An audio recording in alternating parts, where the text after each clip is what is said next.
there, I'm Nayantara Rai, working from home as you should also be doing. Welcome to Startup Central. This is the show that's dedicated, of course, to startups, but also technology, innovation, disruption. Ladies and gentlemen, the biggest disruption in 2020 is, of course, the coronavirus. I think Sequoia Capital summed it up the best, calling it the black swan. You couldn't have prepared for it, and whatever you do for it today, you're still going to be underprepared. You have the Prime Minister announcing a three-week-long lockdown. It's of course led to a lot of disruptions. We saw a lot of glitches on day one. We're happy to report that on day three, a lot has been sorted out. You have seen hectic meetings at the Prime Minister's office, at the Finance Ministry, at the Commerce Ministry. On day one, there was panic. Will we get access to food, to groceries? What's going to happen to food aggregators? What's going to happen to medicines? Will they be delivered or not? Today, joining me on the show, I have a very special guest. Breaking its silence, it's Swiggy. Joining me is the Chief Operating Officer, Vivek Sunder. Vivek, thank you so much for joining us right here on Startup Central. You know, you are an immensely popular brand, whether we're living at home, in universities, we could be 60 years old. You know, we all use Swiggy, right? What was day one like and what is day three like? I do believe that all of you had some very successful meetings with the government, and finally, apps like yours are allowed to be back in business. Good evening, Nayantara. It's a pleasure to see you. I normally see you in studio, but looks like you're working from home too, which is great. So first of all, thank you for bringing our voice to the viewers out there, because it's very important. I think when you have a situation of this nature, it's very important for information to flow as quickly as it can to all the key stakeholders. I'm super happy to say that the question that you asked, which is what's day one like versus what's day three, is I could say there is, in some senses, there is a big difference between day three and day one. Day one, there was a whole host of chaos. Most of our delivery partners, most of our restaurants, most of the staff that works in restaurants were all shut or not allowed to work because there was confusion on who's allowed and who's not, even though the central government's directive was relatively clear in that home deliveries is part of what is called the allowed list, because that's important to keep people at home. And so stay at home was a clear message, and enabling people to stay at home is delivery fleet. Day three, I would say that some cities have moved really fast to move to a situation where it's getting closer to normalcy, and some cities are completely still shut. As we speak, we are only operating in about 15% of the 500 plus cities we were on. A lot of it is because governments are saying, look, grocery is more priority, people need food at home, or the actual raw material at home. So let's get to doing that. We had a fledgling business which was delivering grocery, which is obviously spiking as we speak. Even that had lots of operational issues. But slowly, one by one, with the police, with the government, with the bureaucracy, we're starting to get rid of some of the barriers that are there, all the way from central diktats to state diktats to what the beat policeman on the ground does. Things have improved, but it would be remiss of me to say that we are back to sort of normal. There's still a lot of disruption. We're still not operating in most of our cities. Only about 20% of the restaurants are open. So if restaurants aren't open, how can we serve the customers? So I would say it's green shoots in a 21-day war, but I don't think we are celebrating yet.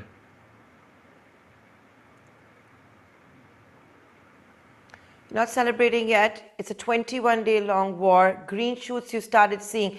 Now, Vivek Sunder, you know, like you said, there's a difference between day one and day three. You might have been luckier than a lot of other e-commerce companies, which also had to deal with, issues with the police. There were these horrific images doing the rounds in social media of how delivery personnel were beaten up by the police in Bengaluru as well as Gurgaon. Now, having said that, you are in 15 cities. 20% of the restaurants you're saying are open. I think one of the questions I think your consumers will want to know, if I order on Swiggy and I get a delivery on thanks to Swiggy, how safe is it? And how safe is your delivery personnel? A, of course, from not being beaten up and the absolute chaos that might exist, but secondly, health-wise safe. Sure. So let me cover this in various parts.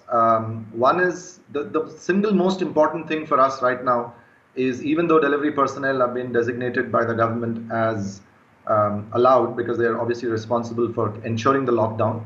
We don't want to have a situation where any of our delivery partners is sick or even close to sick or has gone to an area which is deemed quarantine zone. So we have basically ramped up significantly temperature testing, insurance for people who are sick. Essentially, there is no disincentive for a delivery partner today if he's sick for economic reasons to still try to come to work. He's fully protected. So we're saying anyway, there's not much orders. Stay at home, stay safe, because it's not, as I told you, we are not delivering as many orders as we used to. So we can afford to easily be in a situation where we can keep all those people who are in any kind of risk at home. So there is no stress on that front because there is temperature testing and masks and all of the hygiene guidelines that are there, that are given by WHO, the central government, state government, health ministries, etc. The second thing is we have also, to make sure that we are also enabling we have upped the hygiene notification of restaurants. So all those restaurants have taken special care to kind of up their hygiene levels, both with their staff as well as the way they handle food, etc., has basically been bumped up on the platform. So today, if you open Swiggy, you won't see all those great deals that consumers are used to. What you will see is very strong notification of restaurants and their hygiene standards and everything that they're doing to keep it safe.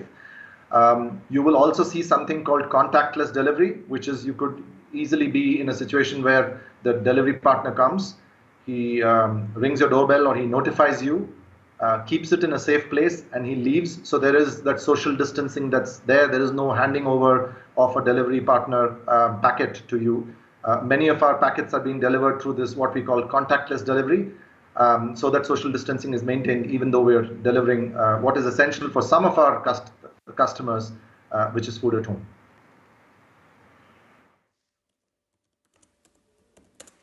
Contactless delivery you're doing obviously to boost confidence of your consumers, but also because that's what you need to do, social distancing. It's also in the interest of everybody and the larger ecosystem.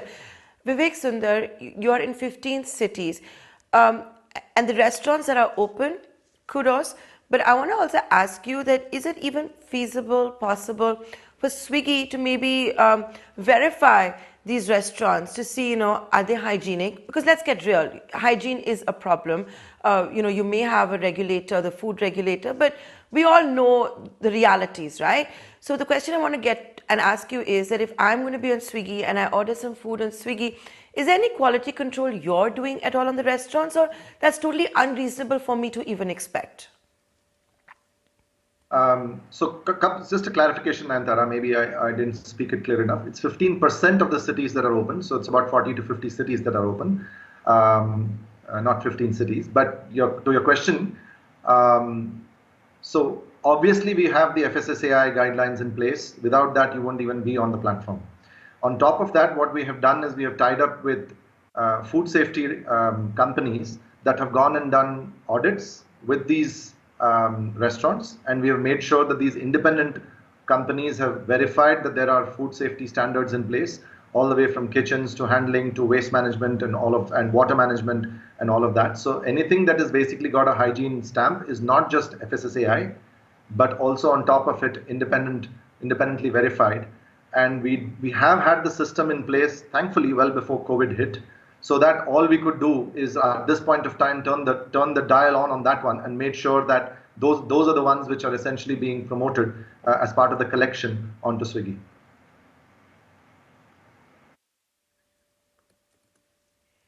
Okay, so that I'm also asking you all these questions, Vivek, so that all of those that are tuning in get to know more about what they are in store for when they're using Swiggy, when they use Swiggy to get home delivered food home delivered. Vivek Sunder, my other question to you is, on day one, there was of course chaos. You yourself are saying there's a big difference between day one and day three.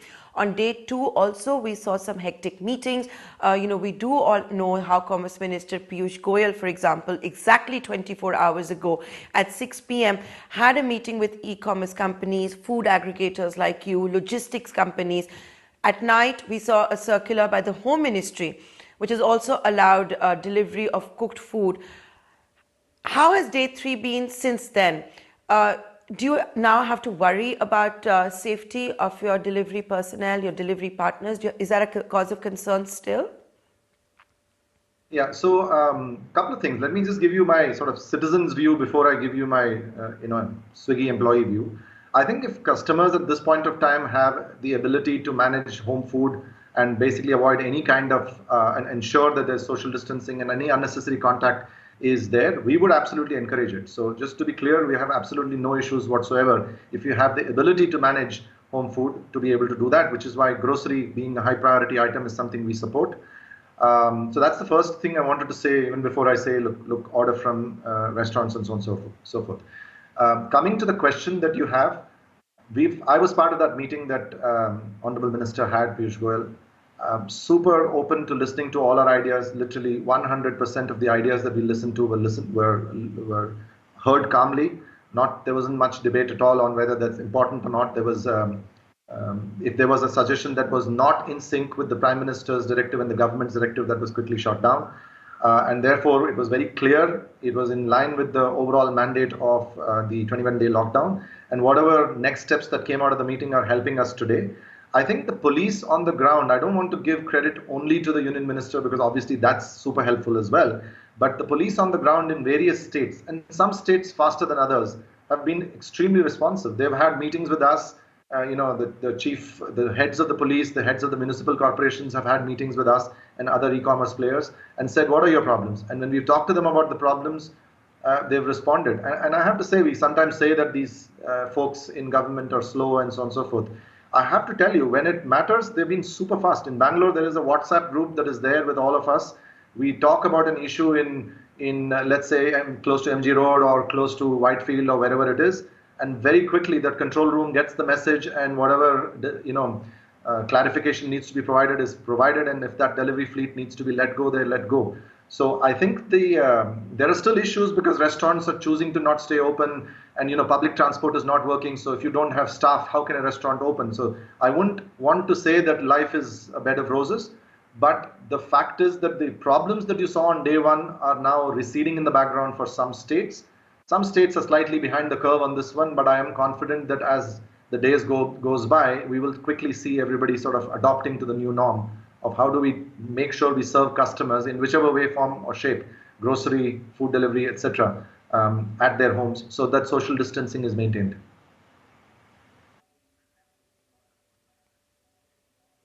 Vivek Sunder, we're in uncharted territory. We don't know what the future holds for us. As scary as it sounds, we don't even have a guarantee that the lockdown is going to end on 14th April. Will there be a second lockdown? Look, for example, at the second wave in Singapore. Having said that, they're going to be very tough times ahead for us, for you, for me, for every participant in the Indian economy. Services sector has completely collapsed, as we all know. We all have to stay at home. We're in lockdown. As a large brand, as a brand that people look up to, particularly in the F&B sector, do you think you will be able to handhold any of your partners, or what do you see happening going forward? Because it's sad, but a lot of people are going to be out of jobs, a lot of people are going to be out of business, and many of them will also be your partners. Yeah, honestly, this is a tough one. First of all, I'm not an oracle. Amongst the various skills I was hired for, being an oracle is not one of them. So I wish I could have a crystal ball into the future to say what things would be, how soon this would go. I'm an optimist, so I hope that the objective of the lockdown is maintained and the curve is sort of flattened.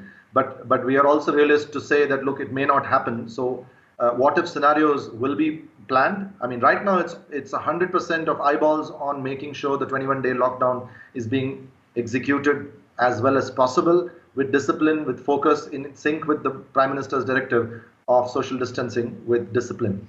I think as the immediate problems of executing this lockdown sort of come down, we should start focusing in the second half of the lockdown, so the last week of the lockdown, to say what if it continues, how do we make sure that the ecosystem players are still going to survive after the lockdown, because everybody can take a deep breath, or many people can take a deep breath and manage 21 days, however hard it is. But anything longer than that, it may be beyond the carrying capacity. So I don't know yet, but I think it's fair to say that in a week or so, we should start thinking what if it extends, and what are the what ifs plans and scenario plans for ecosystem players, delivery partners, employees, the whole ecosystem that's there up and down our supply chain needs to be thought of. But right now, every single one of that ecosystem is focusing on one task. How do we cater to the demand that is there in various cities? And how do we do it in a manner that is completely in sync with the government directives of social distancing, hygiene norms, and following strictly what has been given to us?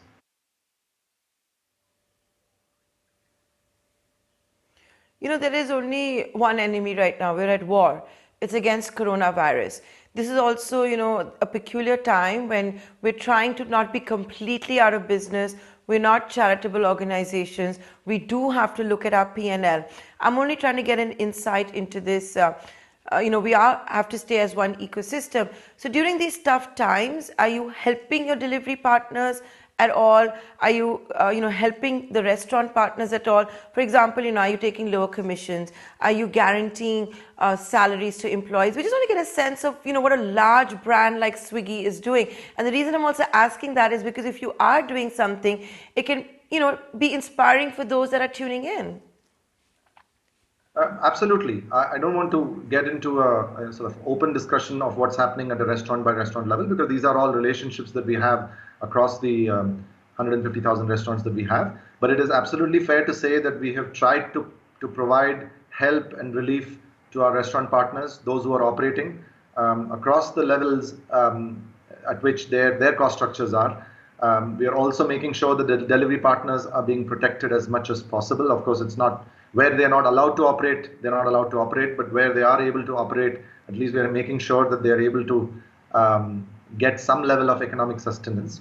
I've already spoken to you about the insurance that is in place, where their earnings will be protected if they actually have to go for coronavirus treatment. Thankfully, touch wood, we don't have that problem yet. But if they are suspecting to, they're absolutely happy to. We are happy for them to go, because we are supporting them completely through that journey through. So we are trying to help as many of the ecosystem partners as possible. Obviously, at this point of time, there will always be some people who will complain about the fact that I haven't got the support. It is a massive operation, massive fleet that we had. We literally had lakhs and lakhs of consumers dealing with lakhs of restaurants, dealing with lakhs of delivery partners every single day. So I wouldn't pretend that in this crisis moment when we are firefighting that we have helped everybody, but as a thrust, we have tried to help every cohort of people. And I don't want to speak more about it, just because right now the focus is how do we help them to do what they are willing to do, which is to go and serve the orders. And that's the focus, get them to do the job that the government has said is okay for them to do. And they are actually happy to do that piece of work. They are following guidelines. I mean, I meet delivery partners who pass by my house every day, and I speak to them, to the extent possible with 20 meters of distance. And I do speak to them, how is life and how are you doing, and I hope you're taking care of them. And it's something which is hard to do, right? You don't know what you don't know. You can't go out and have a meeting with them. You can't basically do a survey and say how you're doing. You have to use digital means.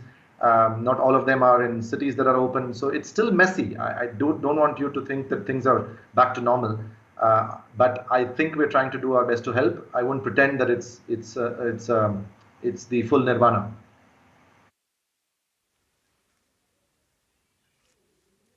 Yeah, no, it's. I wasn't asking for your trade secrets. I was just asking how you're getting by day, and the delivery personnel, those who are keeping the restaurants open, those who are cooking despite all of the odds. Aren't they the real heroes of society as well, along all the others who are not working from home? And they must be celebrated. In fact, it's a special segment that we will be starting soon on ET Now. One of the reasons I did ask you this question was because your arch rival, Zomato, or call it competitor, whatever you want to refer it to it as, Dipinder Goyal has taken to Twitter already saying how he's going to be facilitating loans for gold partners. And I had, incidentally, InfoEdge India on the show exactly 24 hours back asking about this. And he said, yeah, it's a no-brainer. This is going to be the new thing. You're going to see aggregators, those that have shared platforms, get into all of this because they have the data. And it's going to be upon them to tie up with fintech companies to just ensure that you don't see those at the bottom of this pyramid actually completely starve, die out, go out of business. Yeah, so like I said, I didn't give a full list of relief that we have provided, but for example, working capital relief for restaurants is part of our package. We have increased the payouts to restaurants. The pace at which we pay them, we have doubled the payout so that their cash flows can maintain during this tough time. So there's a whole bunch of things we have done. I think as a company, I wanted to say, I know you called us arch rivals and competitors and everything else. This is actually the time when it makes sense for us to join together and go after the common problem, which is all the disruptions that we have. And I have to say that my friends in Zomato have been quite helpful in basically working not in a manner that's kind of joined at the hip because they're two separate companies, but wherever possible, wherever there are issues, we're trying to help each other out. If, for example, we have asked for permission for delivery partners, we haven't said it should only be for Swiggy. If there's a city where we have spoken to the police commissioner, we have said it should be for any delivery partner, be it us. And the same thing is true, I'm sure, for the conversations they've been having. So I do think that a crisis is a time when people focus on the common enemy, which, as you said, is Corona, and focus on what is important for both of us. So we've tried to provide help. I've been in touch with the NRAI leadership as well to try to see what other help we can provide. They've been incredibly responsive as well. Think about it, right? I mean, at this point of time, we've tried to help them. We think we can help them even more. There's always more to be done, both for delivery partners and for restaurants, and we're trying to do as much as we can. We've reduced their discounting burden, for example. All of that stuff is part and parcel of our list. But right now, the focus, single-minded focus is that there are 10x the number of cancellations that are happening for consumers who are placing orders on Swiggy and we can't serve them. Now, 10x is a lot, right? It's unfulfilled demand. It's not people thinking they should order. It's people coming to the app and actually placing the order. And unless we get to a situation where that gets back to normal, where we are able to place the orders, the job is not done. So 100% of our effort is now on to work with these partners, delivery agents, as well as restaurants to go after these problems where consumers are placing orders but are not able to get them. Remember, for all the right reasons, the lockdown also included telling bachelors living in flats not to go home, not to rush into railway stations and train stations and sort of, get home. So they are now stuck in a place where they are at home. They can't go out to eat in restaurants because restaurants for dine-in are shut. Their domestic staff can't come home. So, how long can you survive on tea and Maggie? So the point is they are the ones who are placing a lot of the orders, and we are trying our best to serve them. And we are trying to serve them to the extent possible with the restrictions there are. It's far below normal. We're totally sort of, dissatisfied with the level of cancellations we have unfortunately have to provide to our customers. No, but kudos. But we are working with a very collaborative bunch of people. It's just that it takes time. Crisis means it takes time for every policeman on the street to understand the difference. How does he let a legitimate delivery partner go, and how does he know that he's legitimate? So, there is a whole bunch of things to be done. Virtual ID cards, green lists, all of that stuff is happening in state after state after state. And as those things clear up, some of this pent-up demand will get fulfilled.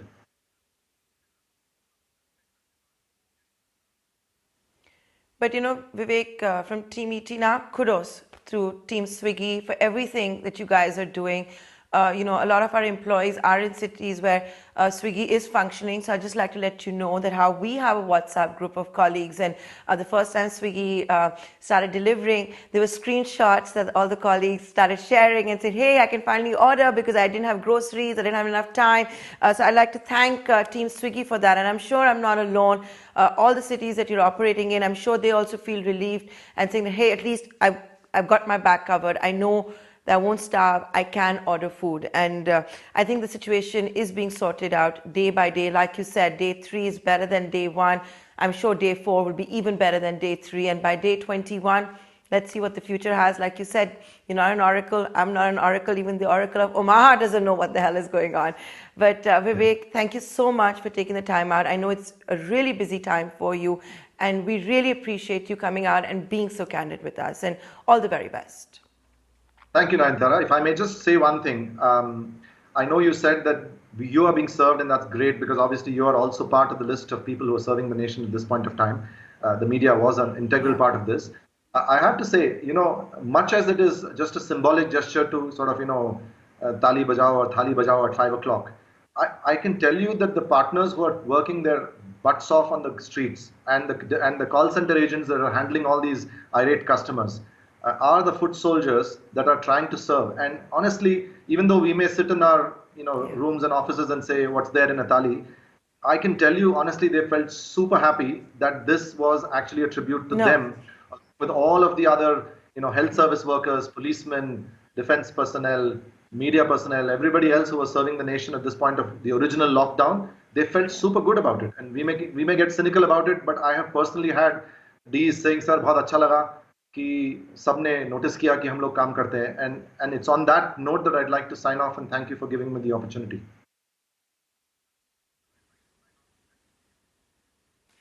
And, I hope that maybe we do more of these acknowledgements of really celebrating the warriors and the foot soldiers that we have. And that's exactly what we're trying to do here on ET Now. And Vivek, once again, thank you so much. Keep coming back, keep sharing the anecdotes, because when you come, it's also a morale booster.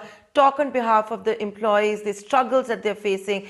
It is a real one. We're completely in uncharted territory. And in fact, Vivek, after you, I've got another very special guest tuning in. We're going to come to him after this short commercial break. He's another one who's ensuring that all of you can sleep well at night, knowing someone's got your back covered, that you will get fruits, you will get vegetables, you will get your daily essentials.